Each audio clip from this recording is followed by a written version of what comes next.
What's up, everyone? Welcome back to another episode of the ARC Podcast. I'm your host, Brandon, and if you're new tuning in, thank you for joining. This is the Athletes Resilience Center podcast, where we talk all things mental performance in sports. We have an awesome episode for you this week. We have on special guest Joe Rinaldi. Joe is an entrepreneur that's starting a coaching business that has grown into being a physical strength coach, an endurance coach, a mindset coach, as well as a business coach. Through his business, Project Endure, he's also been able to develop and grow a podcast of his own called the Project Endure Podcast.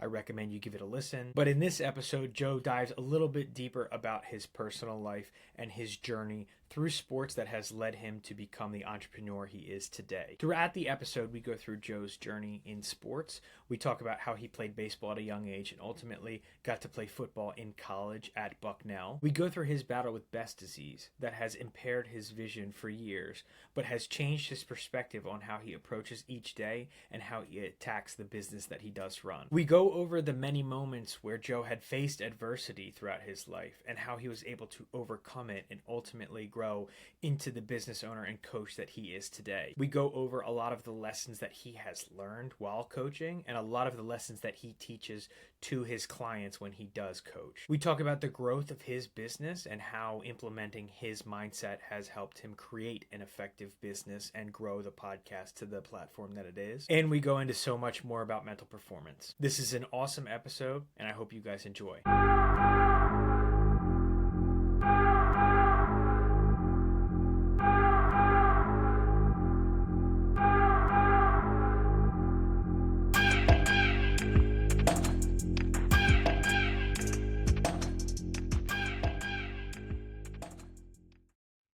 Thank you so much for coming on. I really appreciate you taking the time to spend some time with us here over at the Athletes Resilience Center podcast. So appreciate you coming on. How are we doing today? Brandon, doing great over here. It's a nice, crisp, cold December day, and I'm excited to talk. Yeah, no, I'm excited to kind of go over your journey and have these conversations with you. Like you said, we're both in the Northeast and it is cold today. So I'm excited to kind of have these conversations with you and, going through your social media. I know you're a fiery guy, so hopefully it'll bring a little warmth today on this cold Northeast day. So I'll kick it back over to you and let you kind of go through your journey on how you got to where you are today. Sure. So for anyone listening, my name is Joe Rinaldi.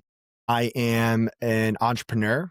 I am a founder, a performance coach, a husband, son, a brother, a dog dad, an athlete. I'm a lot of things. I'd say beneath all those things or above all those things, I'm a person of faith. And where I am today is a place that I'm very, very content with, a place where I feel very secure in who I am. It's a place where I feel very driven to continue making an impact. And I guess to rewind and start from the beginning, and I can keep this on the brief side and we can dive in, is I grew up in New Jersey, very normal childhood, mom, dad, brother, sister, played sports growing up, baseball, football were the main two, pole vaulted a little bit in high school, which is awesome. unique. Yeah. Yeah.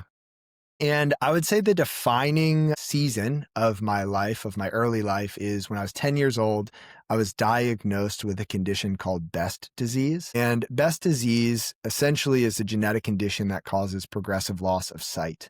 And so it set me on this path toward blindness. And I didn't know exactly what that meant when I was 10 years old. I just knew it was scary. And I just knew that it made me a bit different from everyone else. And, as a kid growing up, going through your teenage years, you kind of just want to fit in and be accepted and be quote unquote normal or popular. And it was such a struggle for me because on the outside, I looked just like everyone else. But on the inside, I had trouble doing things. I had trouble reading. I had to give up the sport of baseball because I couldn't really see the ball too well anymore. And it was this struggle, this challenge between feeling so different but not wanting to be different that I grappled with all the way through young adulthood into college. I went off to college at Bucknell University where I walked onto the football team, played a little bit of football there before a career-ending injury, which was related to my eyesight, my head. I made a tackle, got up, and realized I had lost a big portion of my sight. And so that ended the football career. I continued through college studying exercise science, kinesiology. I ended up choosing to go to graduate school to pursue my doctorate of physical therapy, which I completed in Philadelphia at Drexel University.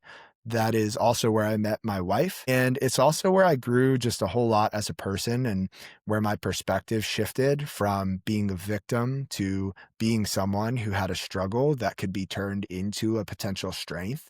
And after I graduated from Drexel, 19, I practiced for 2 years as a full-time outpatient physical therapist. And at the end of those 2 years, I realized that I wanted to take a risk. I wanted to bet on me and I wanted to start a business. And so in the summer of 2021, I quit that job and started Project Endure, which is my business, primarily a coaching business. And we also have a podcast. We hold community events, and our whole mission is to help people find strength within their struggle and to do hard things. And so that brings us to present day, and I'd be happy to talk more about any of that.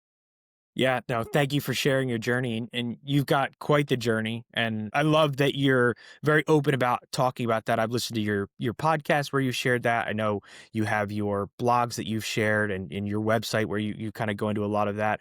I'd love to hear from your perspective. A lot of the guys, even if they haven't played a professional sport, had this dream to be a pro athlete. Was that your vision or goal when you were younger?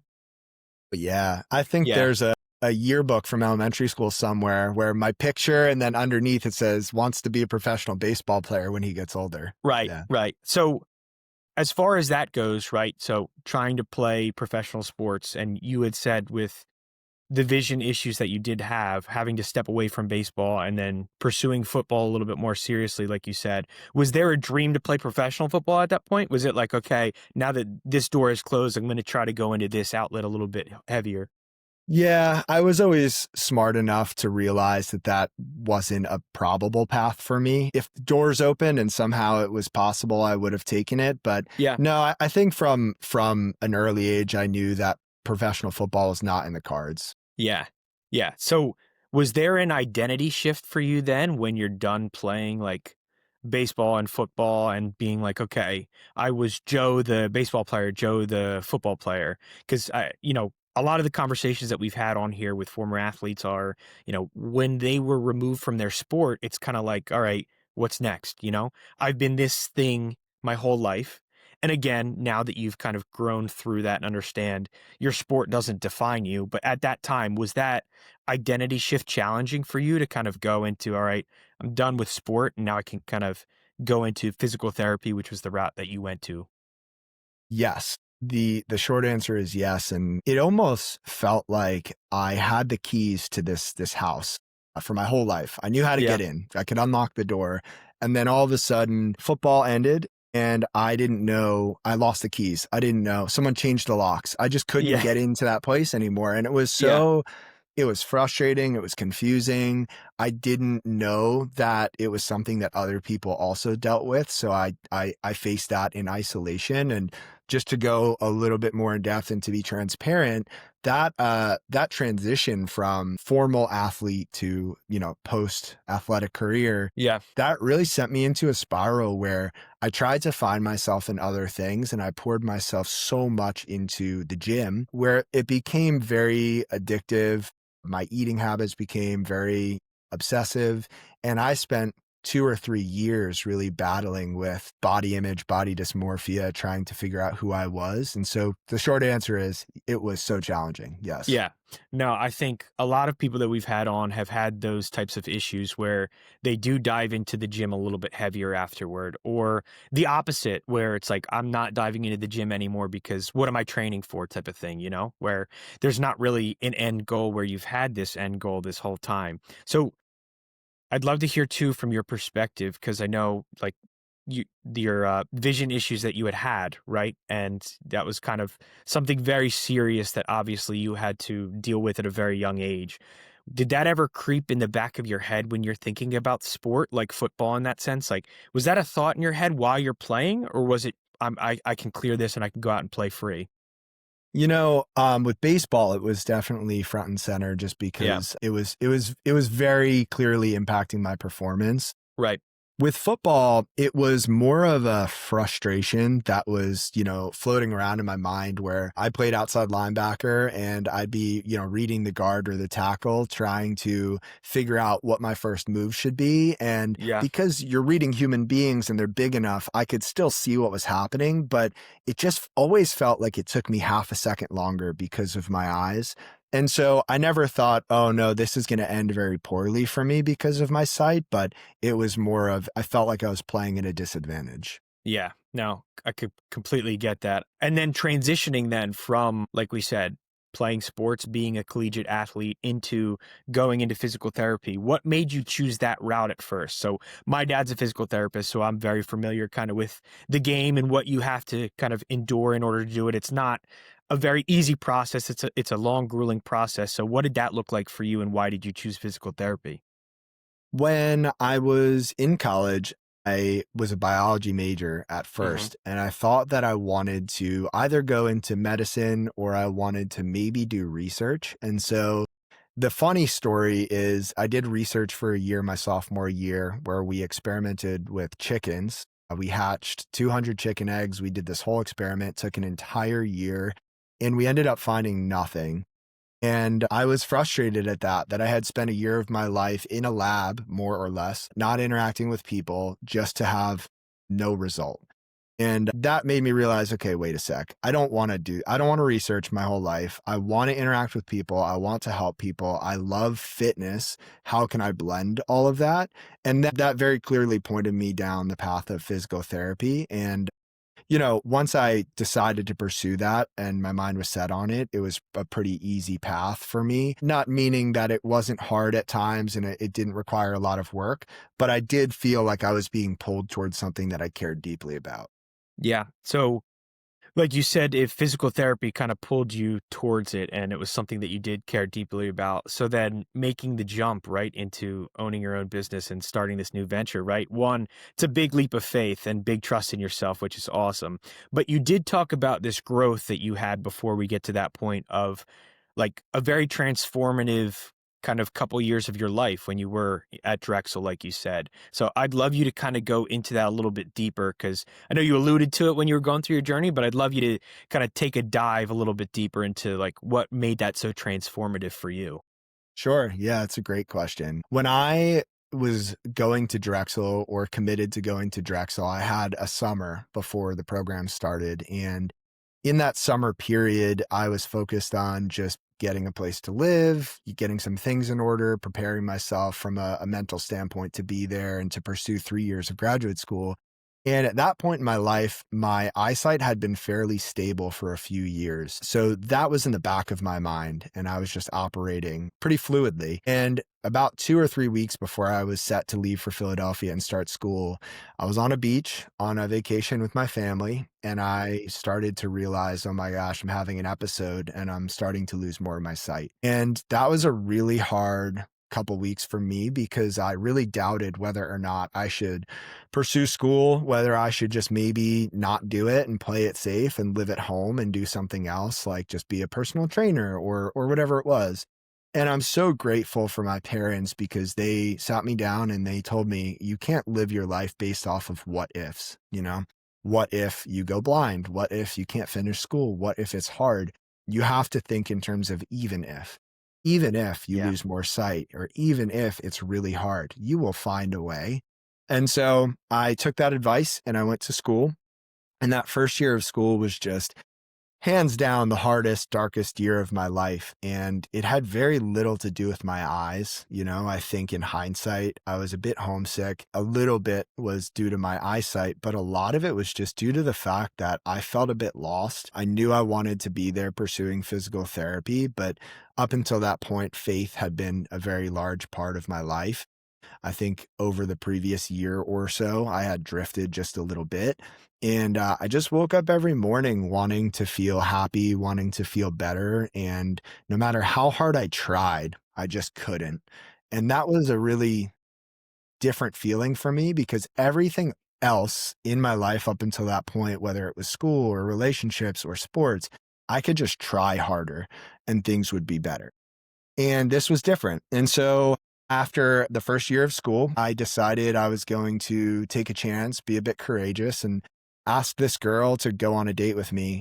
She was in my class and I had really liked her. We got to know each other through school and she said yes. And we started hanging out and spending more time together. And little by little, I started feeling more like myself. I felt so much better. And there was this moment after a few months of spending time together where she was going to go to California for 6 weeks and I was going to stay in Philadelphia for an internship. And we said goodbye at a bus stop. She dropped me off and then she drove away. And I just burst into tears and I felt homesick for the second time in my life. The first was when I went off to college, and the second was that moment. And I realized I want to spend the rest of my life with that girl. I feel so safe and comfortable and at home with her. And it was that moment that I realized that I had been a victim my whole life to this thing that was happening to me, to my loss of sight. And I realized that from this point on, what I did and how I chose to operate and see the world and see myself wasn't only going to impact me anymore, it was going to impact her and all of the other people that I love and care about.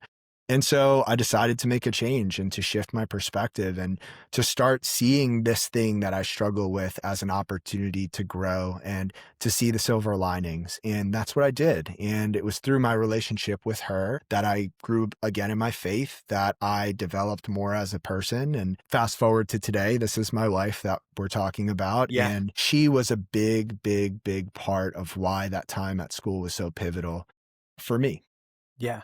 No, I think what's really unique and interesting, and I think just goes to show the kind of mindset that you do have, is when you're referring to this dark year of your life, right? You almost said it as like you said it very empowering, if that makes sense. Like you referred to the dark year of your life as like, okay, this was a thing that I had to overcome or endure, right? And I'd love to hear kind of the perspective from that. It's like, okay, you had this dark year that kind of transformed you into what eventually built into the business that you created, right?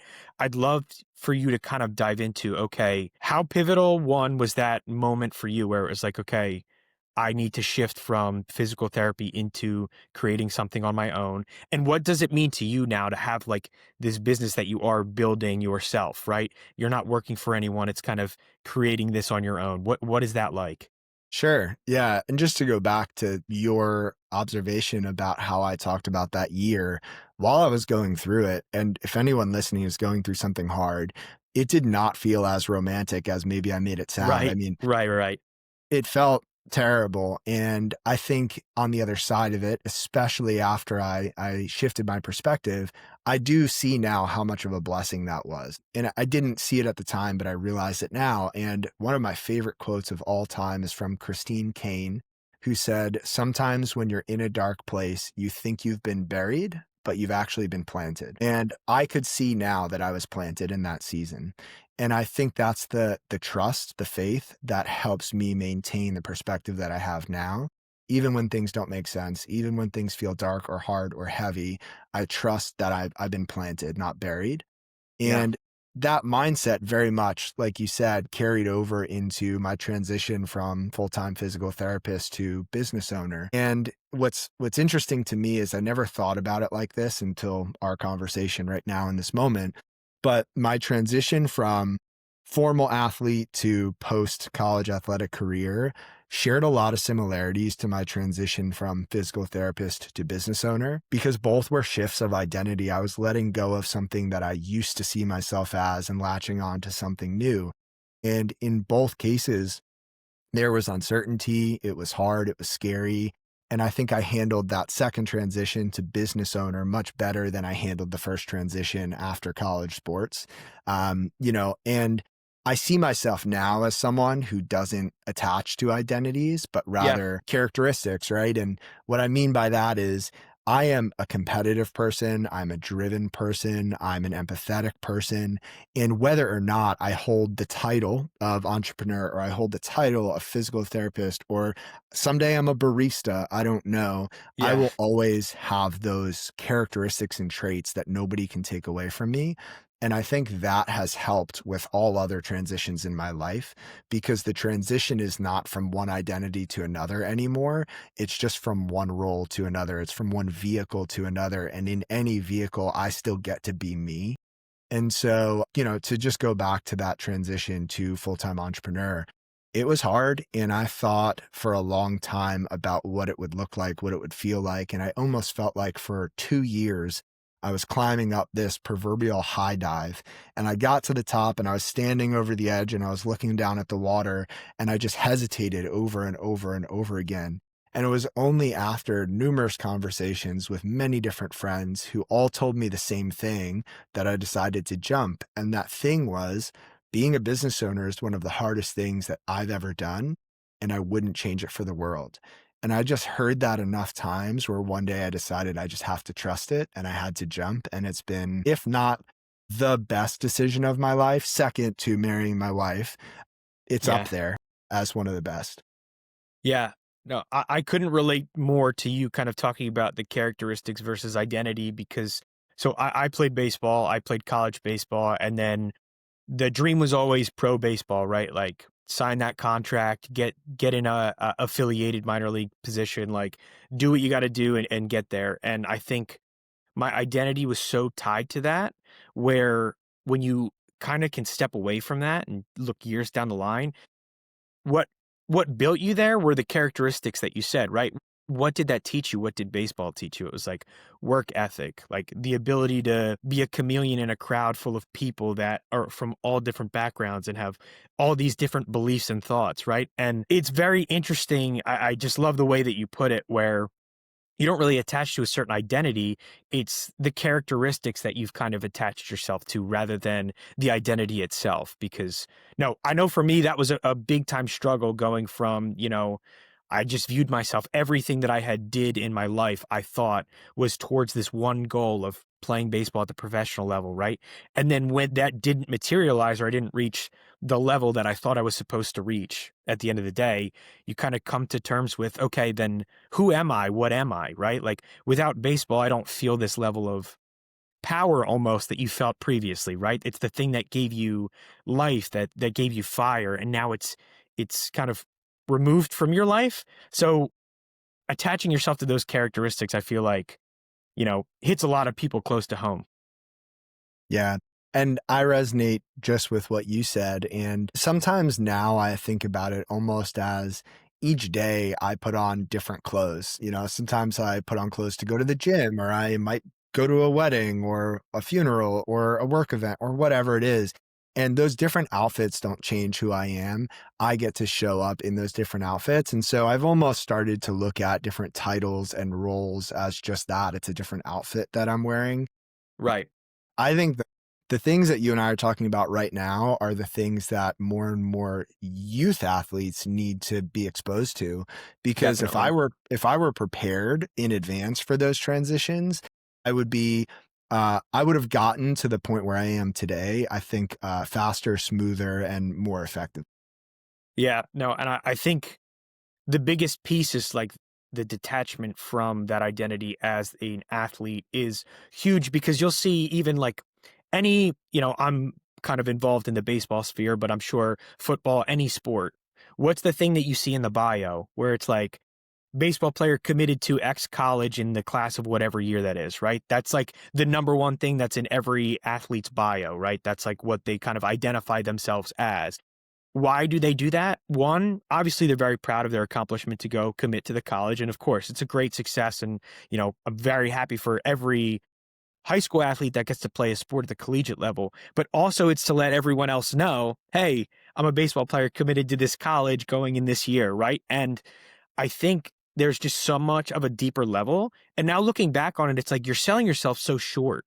If you're like, I'm Brandon, the baseball player, I'm Joe, the football player. Like there's so many deeper levels to you that again, all these characteristics that you now use in your business and your coaching, like it's just worlds different. Now, instead of seeming at the time what you thought was like the right thing to do, and it shows confidence that it's like, I'm the baseball player, I'm comfortable in that. It's like, I'm actually comfortable saying that I'm not just a baseball player, I'm all these other things. And, it kind of leads you into, like you said, a smoother transition out of that sport and going into other outlets of your life.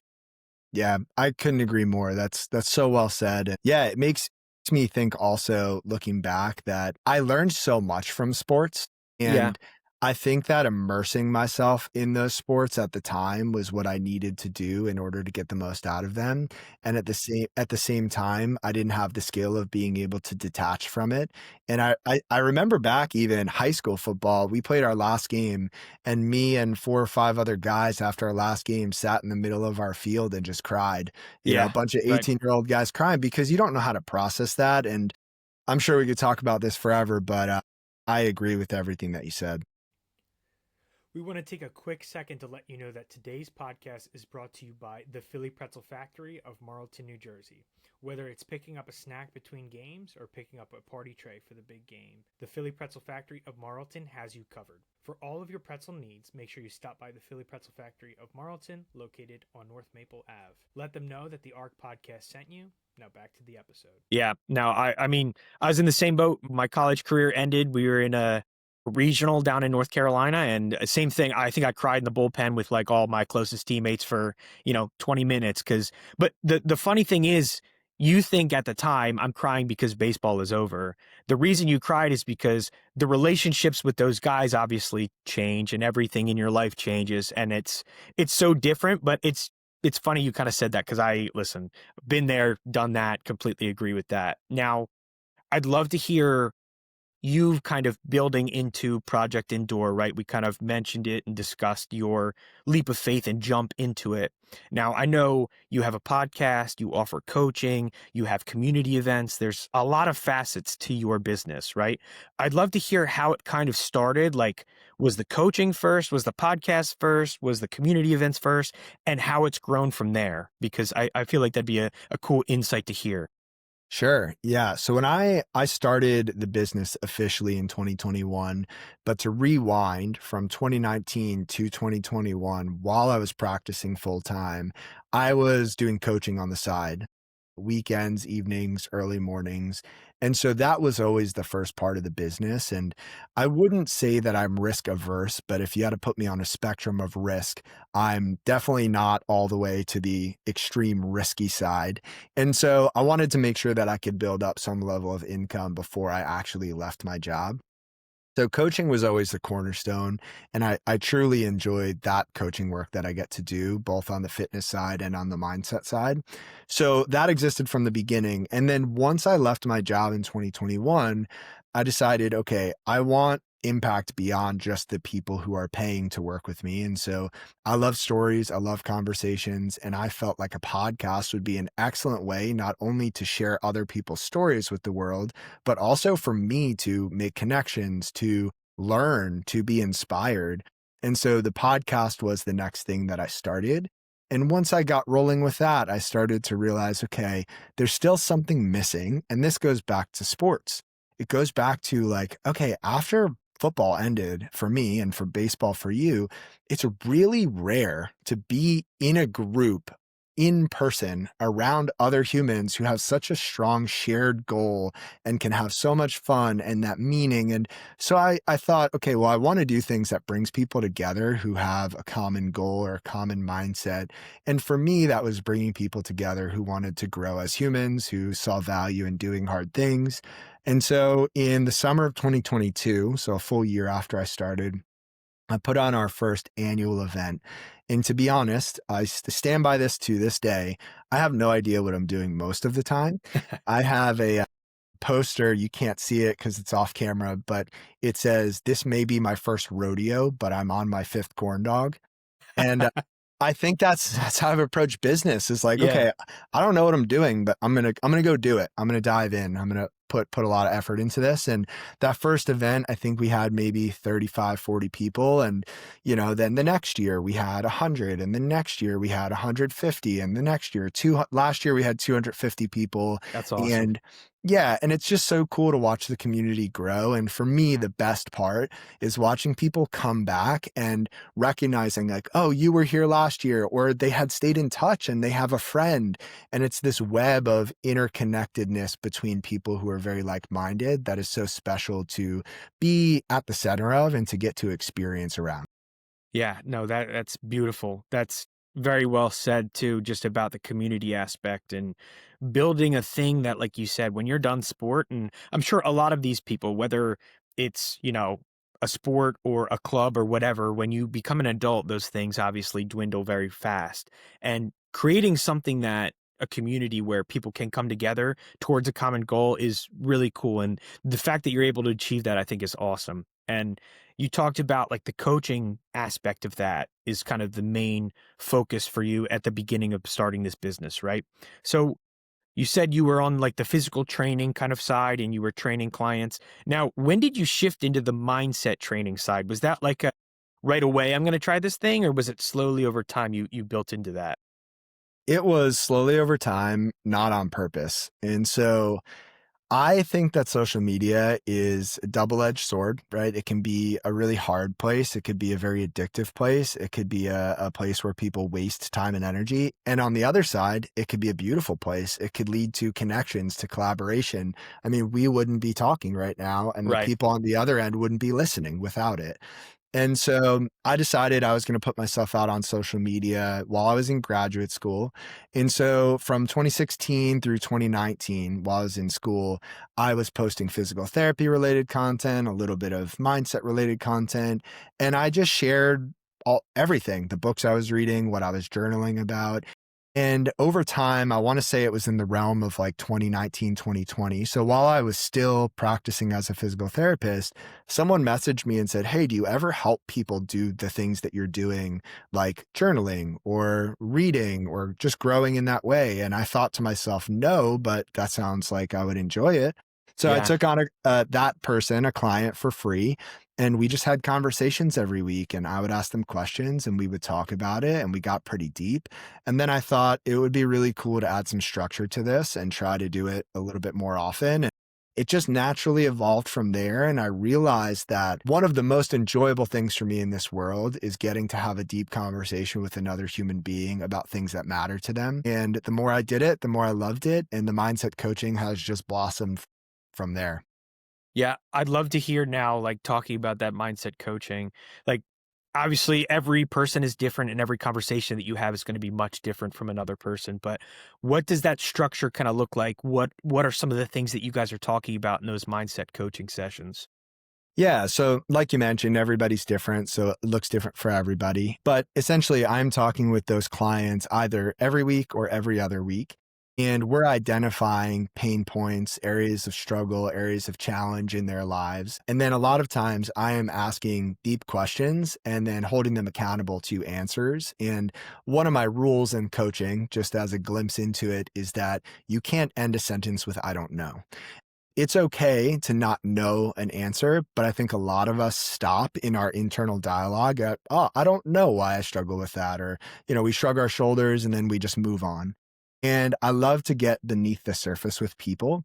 And so we really dive deep into those areas. And one of my other, I'll call it principles for coaching, is that it's great to talk about things. It's great to reflect on things, but nothing changes if nothing changes. And there needs to be action associated with these things. And so let's say on a session, me and the client dive into something that they've been struggling with for a while, and we might spark a new insight or something that stands out as important or impactful. I might challenge them to go answer a number of journal prompts over the coming week, or I might prompt them to or encourage them to have a hard conversation with somebody in their life that it feels like would be productive but uncomfortable. And a lot of times people know the answers. They know what they need to be doing. Right. It just takes maybe a conversation to bring it to the surface and then an external party who they can trust to hold them accountable to it. And so that's a lot of what the mindset coaching looks like. Yeah, I like that perspective about coaching, how it's not necessarily that you're giving them some enlightened information, so to speak. It's a lot of things that are within you that you're just asking questions and being curious about, where they uncover it themselves. And like you said, at the end, a lot of times I'm sure a lot of your clients probably say, wow, that is something that I've probably thought about 100 times, but just haven't acted on it or done anything about it. Right. So I do love that perspective. Now, I'd love to hear your, I guess, draw to serving others, right? Like, obviously, physical therapy is a very serving community. And then you go into this business where you're coaching others, you are creating this community, all in this mission to serve others, right? Where do you think that started for you? And how has that kind of evolved over the years? It's a great question. part of me has always had that. Just even from as early as I can remember as a kid, I always wanted to be helpful. There's a great quote, and I forget who said it, but it's along the lines of love and art are both about seeing parts of yourself in something or someone else. And on that level, ever since I was 10 and I was diagnosed with Best disease, I hit some low moments. I really had some tough days. And it made me realize from an early age that everyone is dealing with things that you can't see. Because on the outside, I was a totally normal kid. I got good grades. I was friendly. Everything was fine. But on the inside, I had some days where I was really hurting. And I think that softened me and allowed me to see parts of myself and other people and understand that, okay, maybe they're going through something hard, or just in general, life is hard and we're all kind of in this together. We're all sharing this human experience. And yes, it looks different. It feels different, but beneath the surface, like we are all sharing this challenging existence. And it just made me recognize that, okay, it's important to be there for other people because I also need other people there for me. And specifically when it came to physical therapy, I had my fair share of injuries. You get a little banged up, whatever, it happens. But I noticed that when I wasn't feeling like myself physically, I was limited in a physical sense. I also didn't feel like myself mentally or emotionally. And I wanted to be in a position where I could interact with people in tough spots, in hard seasons, in dark places, and be someone who could just comfort them and support them and walk with them out of it. I mean, even just talking about it now, I can feel myself getting, fired up a bit because Yeah, it's something that has always just lit me up. And so I just to answer your question, it's always been in me, but I feel like the world we need each other, and I right. want to be part of that. Yeah. Now, in your coaching journey, right, obviously you've worked with countless athletes, countless people, and I'm sure they've learned a lot about themselves through the coaching journey that you've kind of guided them on. Now, what have you kind of learned about yourself through that? Because obviously I'm sure all these conversations probably spark light bulbs in your head, even about yourself. Sometimes it probably feels like you're talking to a mirror in certain situations. Like, what have you learned about yourself through this coaching journey? That is such a great question. Man, there's a lot that I've learned about myself. I think that if I had to boil it down to just one thing for now, I would say that I have a very addictive personality. I've always known that about myself, but it gets reflected back on me when I get to see that also in someone else. And I realized that if left unchecked, that addictive personality would probably lead me to neglect some really important pieces in my life. And I guess I'll bring it full circle in my own mind that the thing that I've learned from interacting with so many other clients is that my biggest fear in life is spending so much time and energy on things that I think are important, only one day to realize that I missed the things that were actually important. It's probably at least once a week where some version of that thought gets sparked in my own mind from a conversation I have with someone else. And so I've learned a lot. I feel very grateful to learn from my clients as well. Yeah, no, I think that that's incredible. And just speaking from someone who's coached plenty of baseball players and plenty of athletes, like there is also nothing better than that relationship that you do build with a client, a pitcher, an athlete, whoever it is, right? Like the best things ever are, I told you my wife and I just had our firstborn son 2 months ago. And the number of texts that I've got from players that I had coached that I hadn't talked to in months or years even. It means the world, right? And I'm sure you have the same kind of sentiment when you got married, when you are doing these new things, right? Like people come out of the woodworks that you are like, wow, we did coach like I coached you years ago and now we've kind of built this relationship and that's, next level. I just think that's really cool. And the impact that you've had is, significant. Yeah, I can relate to that big time. And it brings me to a thought that I share a lot of times when someone is talking to me and inquiring about coaching, trying to learn, is this a good fit? Is it not? At the end of the day, I think that being a really great coach in any capacity, but especially in the area that I'm in, it's being a great friend, right? Like being a great coach is being a great friend with maybe a few other added responsibilities and boundaries, etc. But like that's what it is. It's being there for someone. It's challenging someone. It's sitting with someone in the hard times and then holding their hand and walking with them through other hard times. And like, that's what is so cool about the work that I do, about some of the work that you've done. Being a coach is being a great friend, and you get to build relationships that last long beyond the initial coaching relationship. Right. Now, I mean, it's the best job you can have, right? Is making that impact on other people. Now, on that sentiment, this will be our last question before we dive into our last segment, but I'd love to hear, what does the vision look like for you with Project Endure? Like, where do you see this rocket ship taking off to? Where do you want it to grow to? What is your vision and your ideology for this? You're either going to love this answer or hate this answer. People ask me from time to time, where do you want to be in 5 years? What do you want it to look like in 10 years? And like I mentioned earlier, I'm just figuring it all out. And I have no idea is the honest answer. I don't know what it looks like. I don't know how many clients there are. I don't know how many events we're holding. I don't know if it's different or similar to what we're doing now. But what I do know is what it feels like. And I had this realization 2 years ago at our annual event. I always stand up, I give a speech before we kick everything off. And I was talking to everybody, and I realized, looking out at this room of a few hundred people, clients, current and past, friends from different walks of life, complete strangers who gave up their Saturday to be with us and to experience the day. Like, that's what I want. Like, that feeling of, wow, like, I have all these people here who are investing their time into growing, connecting, being part of what I'm building, all for the betterment of themselves and the other people in the room. Like, that's the magic that I'm looking for. And that feeling that it's really hard to describe, but I could feel it when I talk about it. I just want more of that for myself, and I want it for the people around me. And so that's my vision for the future, is more of that feeling. Yeah, I'll say I love that answer. I think it's very transparent, and I think it also shows your focus on the process over kind of what the outcome looks like. And I think it would be easy to come here and say, like, we're at this number of clients, I'd like to be here. We're at this number of events every year, I'd like to be here. I think you're enjoying what you're doing, and every day you're trying to make it better and better. And I think that answer's perfect. So I'm on the camp of that's a great answer.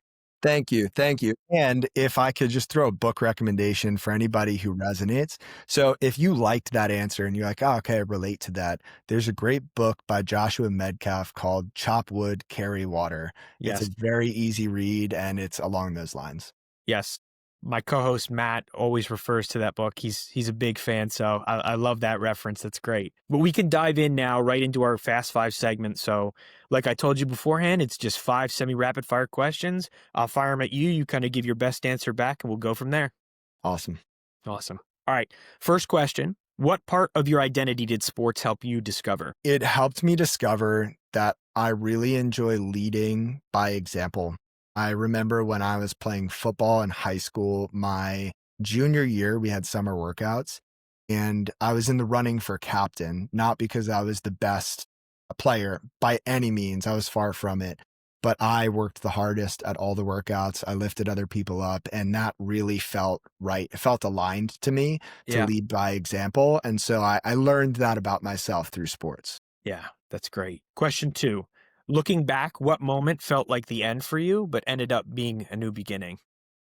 Such a great question. I would say Uh, spring practice, college, Yeah.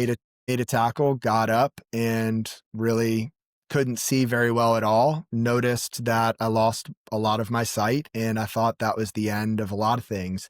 It was the end of college football, but it was just the beginning of my self-discovery and personal growth journey. Yeah, that's fantastic. Number 3, when everything around you is chaotic, what's one habit that brings you back to center? Journaling. I journal every single day, and it really grounds me, and I couldn't imagine my life without it. Yeah, that's great. We just had a performance psychologist on the podcast who also mentioned journaling. I feel like it's a common theme on this podcast. So love that you're implementing journaling and doing that every day. That's great. Number 4, what belief about yourself did you have to unlearn in order to grow as an athlete or as a person? I used to believe that I needed to fit in order to be successful, and I've unlearned that and realized it's actually quite the opposite. You have to be different and unique in order to be successful. No, I completely agree. I love that answer. And then last question, number 5, what does success feel like to you now? And how has that changed since you started? I'll start with the second part. When I started, I thought success felt like more of everything. Now I realize that success feels like better. It feels like quality, not quantity. It feels like love, relationships, the intangibles, the quality of the intangibles, I would say. I love that. I love the idea of thinking better, not more. That's fantastic. That's great. Separating the two. It's a great answer. Joe, we'll wrap up here. Thank you so much for coming on. I really enjoyed this conversation and hearing your insights about your growth and you sharing your story, man. You're really an inspiration, and I know you're making an impact to a lot of people. Feel free to plug all your social media and everything, and hopefully some of the listeners resonate with a lot of what you said because it was awesome. Yeah, go ahead and plug it, and thank you for coming on, man. It was awesome.